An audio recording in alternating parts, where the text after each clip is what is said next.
All right, let's jump right into a fascinating and maybe slightly uncomfortable idea. What if the best way to actually achieve your biggest goals is to keep them a secret? It sounds completely backward, I know, but we're about to explore why talking about your dreams might be the very thing that's killing them. I mean, really, think about it. You've probably been there. You get this incredible idea, a new business, a plan to get in shape, a creative project, and you're so fired up you just have to tell people. And everyone's like, wow, that's amazing. You should totally do that. You get all the high fives, and then, the next morning, nothing. The motivation just evaporates. Well, it's not just you. This is a real thing, and there's some powerful psychology behind why it happens. So, to really get our heads around this, I want to tell you a little story. It's about a man named Simon. Now, Simon was the kind of guy who had dreams as big as the sky, just overflowing with ambition. But he was stuck. He was trapped in this frustrating loop that year after year left him with nothing to show for all his big ideas. See, Simon had this habit. The second a brilliant idea sparked in his mind, what was his first move? It wasn't to write a plan, it wasn't to start working. Nope. The very first thing he did was go out and tell everybody. He'd gather a crowd in the village square and proudly announce his next grand plan. And you know what? He got exactly what he was looking for in that moment. Instant validation. People were impressed. They'd clap and tell him how clever he was. And in that moment, Simon felt amazing. He felt proud. He felt like he'd already succeeded. But then, the next morning would come. Time to actually roll up his sleeves and start building that dream. And poof! The fire was just gone. He felt tired, unmotivated. All that energy he had in the village square had vanished into thin air. And that amazing shop he talked about? Yeah, it was never built. And listen, this wasn't a one-time thing. It was his pattern, a vicious cycle. His dream of learning pottery, his plan to build a house, they all started with a passionate announcement and ended in quiet failure. After a while, Simon became known as the man of words, not of action.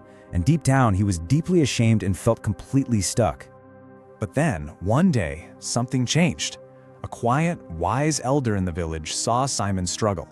And this elder didn't give him a lecture. He didn't tell him what to do. Instead, he just said, "Let me show you something." And he told him a simple but incredibly powerful story.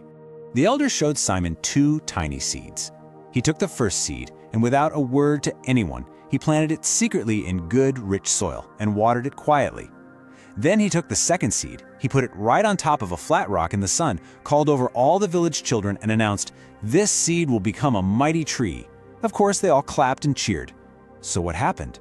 The silent seed hidden in the soil grew into a strong, healthy plant. The announced seed just dried up in the sun and was lost forever.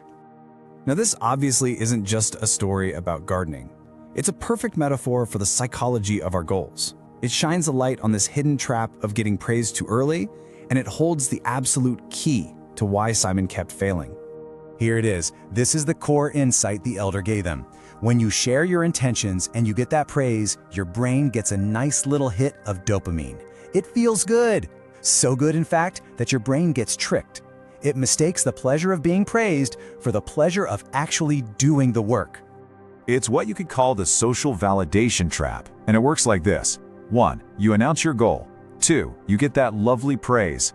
3. You feel prematurely accomplished. And 4. The most dangerous step. You lose the very motivation you needed to act in the first place.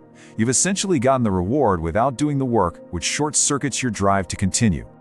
For Simon, this was a massive aha moment. It all clicked into place. He realized he wasn't lazy or incapable.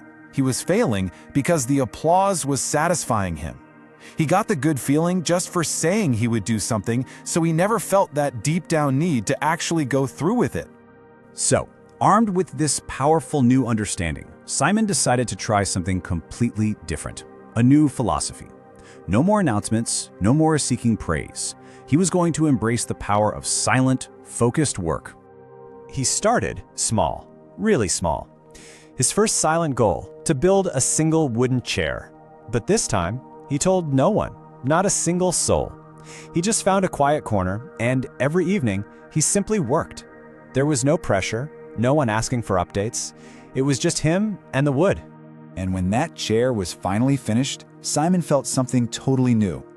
It wasn't the fleeting, hollow pride he got from words. It was a deep, solid satisfaction. It was real pride.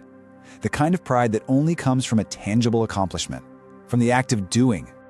This one small change opened the floodgates. That one chair was followed by a table, then a bookshelf. And over the years, Simon, the man who was once known for his empty promises, became the most skilled and respected craftsman in the entire village. He didn't need to say a thing anymore. His work did all the talking. Simon's journey is more than just a nice story. It's a parable for all of us. It forces us to take a hard look at our own habits and how we treat our own goals, especially when they're new and fragile. So, let me ask you that question again, now that you've heard the story. How many of your own brilliant dreams have fallen into this exact same trap, shared with a burst of excitement only to wither away under the warm sun of premature praise? So, here's the takeaway. We need to treat our dreams like fragile little seeds. At the beginning, they need to be protected, kept quiet. Let them grow strong in the dark soil of your private effort. Then, when they have roots, when they're strong enough, let your work speak for itself.